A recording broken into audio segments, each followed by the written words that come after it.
न चक्षु है, न स्रोत है, न घ्राण है, न जिह्वा है, न काय है, न मन है।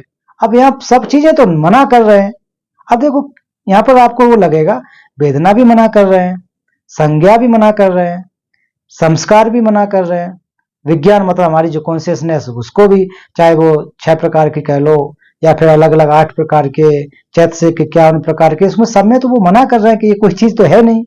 न चक्षु है, चक्षु मतलब हमारी आई, आंख, न तो वो है, और न स्रोत मतलब हमारे कान है, और न घ्राण मतलब सूंघने, नाक भी नहीं है, न जिह्वा है मतलब जीभ भी नहीं है, टंग भी नहीं है, न काय है, काय भी नहीं है मतलब शरीर भी नहीं है, न मन है, न रूप है, न शब्द है, न गंध है, और न रस है, न स्पर्श है, न धर्म है।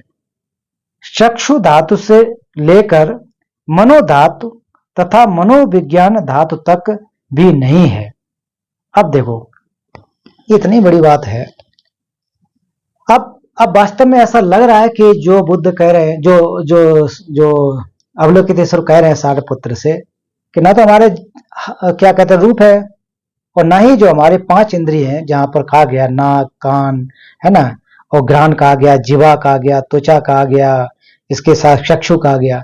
तो अगर कहा जाए कि वास्तव में ये है कि नहीं, तो अटपटा लगेगा, क्यों नहीं है।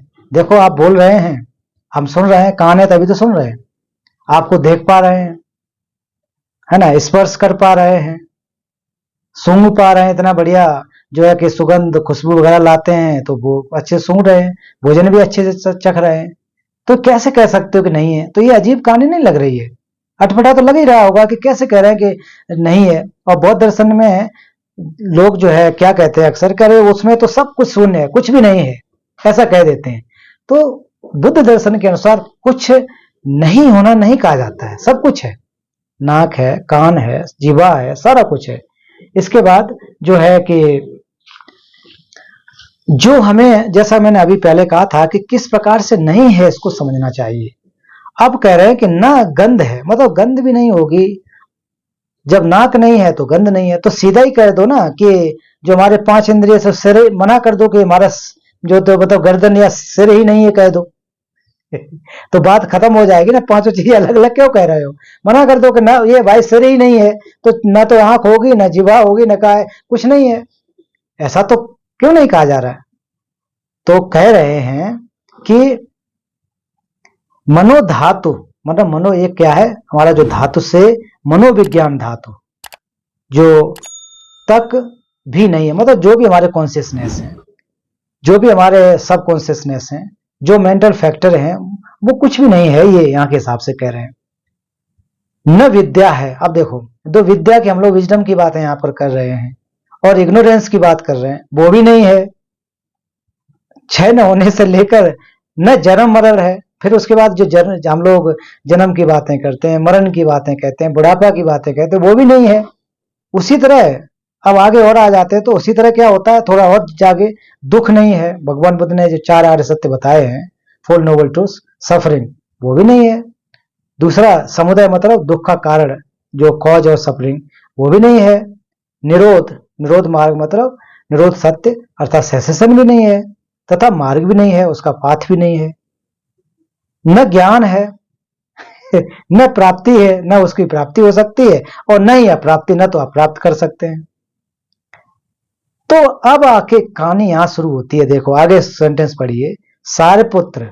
अब सारपुत्र ये तो जब उन्होंने कहा अवलोकितेश्वर ने, तो अवलोकितेश्वर ने सारपुत्र को कहा तो उनको बड़ा अटपटा भी लगा होगा कि यार सब कुछ मना कर रहे हैं तो ये क्या चीज है, क्या कैसे हो सकता है। फिर आगे ये सेंटेंस बहुत ज्यादा महत्वपूर्ण है। यहाँ है सारपुत्र, इसीलिए बोधसत्व लोग अप्राप्ति के काल इस गंभीर प्रज्ञा पारमिता पर आश्रित रहते हैं।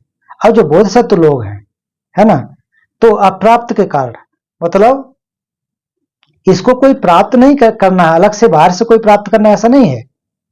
तो इतना ज्यादा ये गंभीर है, उनका अभ्यास इतना ज्यादा प्रबल है कि इस चीज पर वो आश्रित रहते हैं। वो हमेशा क्या है, शून्यता की स्थिति में रहते हैं, शून्यता को प्रत्यक्ष रूप से वो समझ चुके हैं, इसलिए वो हमेशा जो बोधसत्व लोग हैं उसमें उस प्राप्त के कार्ड इस पर निश्चित रूप से वो क्या रहते, एक प्रकार से डिपेंड रहते हैं, इस गंभीर प्रज्ञा पारमिता पर हमेशा डिपेंड रहते हैं। अब वो क्यों डिपेंड रहते हैं कि उन लोगों ने जो बोधिसत्व, उन्होंने तो ऑलरेडी जो शून्यता है उसको तो प्राप्त कर लिया ना, तो प्राप्त कर लिया तो वो उसमें हमेशा मेडिटेटिव स्टेट में रहेगा। अब जो साधक मेडिटेशन कर लिया हो और जो हमेशा ध्यान की अवस्था में रह रहा हो, तो वो हमेशा उसी अवस्था में रहेगा, कभी भी उस चीज से निकलने के लिए बाहर नहीं आएगा। तो आप बुद्ध को देखिए, जब बुद्ध कभी बैठे होते तो हमेशा आंख बंद करके या नीचे करके बैठते थे, हमेशा जो है मेडिटेटिव स्टेट में रहते थे। ऐसा नहीं होगा कि बुद्ध की कोई भी आप फोटो देख लो कि भगवान बुद्ध इधर उधर झांक रहे हो, ऐसे आंखें खोल के देख रहे हैं, ऐसा नहीं है, क्योंकि वो उनकी समाधि ही एक प्रकार से हम लोग आमतौर पे कह लें कि सुकून है या उनका व्यवहार है, जो भी हम कह सकते हैं, इस प्रकार से रहते हैं। अतः चित्त आवरण रहित होकर त्रस्त नहीं होते। अब जो चित्त है उसमें आवरण नहीं है, आवरण मतलब उसमें बहुत ज्यादा इग्नोरेंस नहीं बचा है, उसमें विकल्प नहीं बचे हैं, तो वो आवरण उसके अंदर नहीं है, ढके नहीं है, वो इन चीजों से सारे के सारे जो मिथ्या विकल्प हैं, जो इग्नोरेंसेस हैं, उससे वो मुक्त हो गए हैं, उनके ऊपर कोई आवरण नहीं है। अब हम लोग अपने आप को देख ले कि हमारे अंदर इतने आवरण हैं, आवरण मतलब इतना ज्यादा ढका हुआ है, इतना ज्यादा क्लेश है कि हम उससे निकल नहीं पाते, उसी में मजा आता है ना। जितना ज्यादा हम क्लेश कर लें, जितना ज्यादा हम गुस्सा कर लें, उसमें हम आनंदित होते हैं। यही तो है कि जैसे ही चीजों को हमने देखा तो उसमें हम लिप्त हो जाते हैं, उसमें बहुत ज्यादा एक प्रकार से पड़ जाते हैं, उसके अंदर एक प्रकार से चिपक जाते हैं, लेकिन बोधसत्व तो नहीं होते हैं ऐसा है। तो मिथ्या विकल्प मतलब जो रॉन्ग व्यू है, जो परसेप्शन जो रॉन्ग है, उससे अतीत होकर के निर्वाण प्राप्त करते हैं। अब देखो, अब वो लोग क्या करते हैं कि विकल्पों को हटाते हैं, जो भी चीजें हैं, जो रियलिटी को समझते हैं, रियलिटी को समझने के बाद वो निर्वाण को प्राप्त करते हैं। निर्वाण मतलब बोला जाए तो वो क्या है कि बुद्धत्व की प्राप्ति करते हैं, और वास्तव में निर्वाण जो है, बुद्धत्व की प्राप्ति परम सुख है। बुद्ध के दर्शन में अगर देखा जाए तो निर्वाण जो है परम सुख है। वास्तव में तो वही बात है ना कि हम लोग जो दौड़ भाग कर रहे हैं किसके लिए, निर्वाण प्राप्त हो जाए। अब अलग अलग भाषा में अलग अलग उसको कह सकते हैं, कोई लिबरेशन कहता है, कोई मोक्ष कहता है, कोई मुक्ति कहता है, जो भी कह लो। किस चीज से मुक्ति? हमारे अंदर जो क्लेश है, जो आवरण है, जो हमारे चित्त जो ढका हुआ है अविद्या से, इसकी वजह से जो है इससे हम मुक्त होते हैं, इससे हम बाहर जाते हैं। और बोधिसत्व लोगों की यही तो चर्या है, उन्हीं का यही तो व्यवहार है, वो इस चीज से परे चले जाते हैं, वो इस चीज से मुक्त होते हैं, ऐसा यहाँ कहा जा रहा है। अब जो है हम लोगों को समझना चाहिए कि बुद्ध ने बार बार क्यों कहा है, मतलब जी अवलोकितेश्वर ने सारिपुत्र, जो सारिपुत्र से वो कह रहे हैं कि जो भी चीजें हम देख रहे हैं वो नहीं है। तो गलती यही नहीं करनी है, जो व्यक्ति ये जान जाए कि जिस प्रकार से हम देख रहे हैं उस प्रकार से नहीं है, जिस प्रकार से हम उसमें लिप्त हैं उस प्रकार से नहीं है। क्यों नहीं है? कान जिसको कहा गया कि हमारा जो नाक नहीं है, चक्षु नहीं, चक्षु मतलब आंख नहीं है, तो आंख कैसे नहीं है? आंख स्वतंत्र सत्ता से नहीं है, इनहेरेंट एग्जिस्टेंस नहीं है, ये कह रहे हैं वो। बुद्ध का दर्शन में ये कहा जा रहा है कि स्वतंत्र सत्ता से नहीं है, इंट्रिंसिक इनहेरेंट एग्जिस्टेंस नहीं है। बाकी है वो कैसे है? कन्वेंशनल रूप से है। किस प्रकार से नहीं है? परमार्थ रूप से नहीं है। परमार्थ मतलब अल्टीमेट रूप से नहीं है। ये बहुत आसान बात है, समझ सकते हैं इसको। अब कैसे नहीं है? अब आप आंख का ऑपरेशन करके देख लो, आंख को आप बाहर निकाल के देख लो।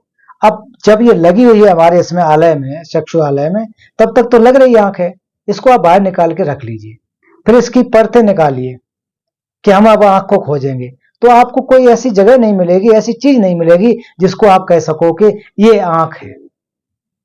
रेटिना होगा, उसमें नसें होंगी, उसमें ब्लड होगा, उसमें मांस होगा, तो अलग अलग करते जाओ तब आप कहोगे ये आंख है, कह नहीं पाओगे। तो इस सारा का सारा किस प्रकार से सब मिलाकर के एक कॉम्बिनेशन, इसको ना जो है आंख नाम दे दिया गया, मियरली डेजिग्नेटेड है ना। तो इसीलिए हर चीज के साथ जोड़ लीजिए, तभी यहां पर कह रहे हैं कि पांचों जो इंद्रियां हैं जो हमारी, वो इस प्रकार से नहीं है, इसके विपरीत समझना है। अगर डायरेक्ट अर्थ को समझ लोगे कि सब तो मना कर रहे हैं, यार ये क्या फायदा है इसको, एक प्रकार से डर और पैदा हो जाता है कि प्रज्ञा पारमिता या बौद्ध दर्शन को सीखने से कि कितना यार नीरस जैसा दिख रहा है, कितना बोरिंग है, सब कुछ तो मना कर रहे हैं, कुछ नहीं है।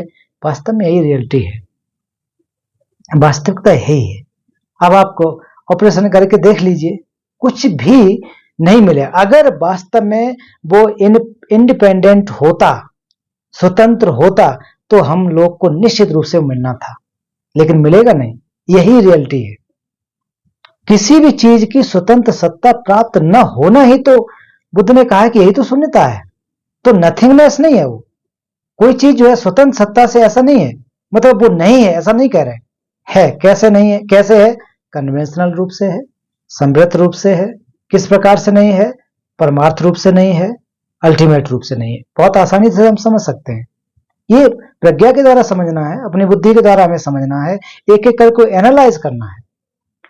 जब भी हम ध्यान करते हैं तो ध्यान में जब दूसरा पार्ट होता है विपश्यना जिसको कहा जाता है, पहला पार्ट जो ध्यान में दो होते हैं ना, समथ एंड विपश्यना। समथ मतलब काम अवॉइडिंग, काम अवॉइडिंग मतलब अपने चित्त को एक जगह पर लेकर के रखना, समथ करना, उसको स्थिति करना। क्योंकि चित्त इधर उधर भाग रहा है, बार बार इधर उधर भाग जाता है, तो उसको एक जगह पर लेकर के रख लेना।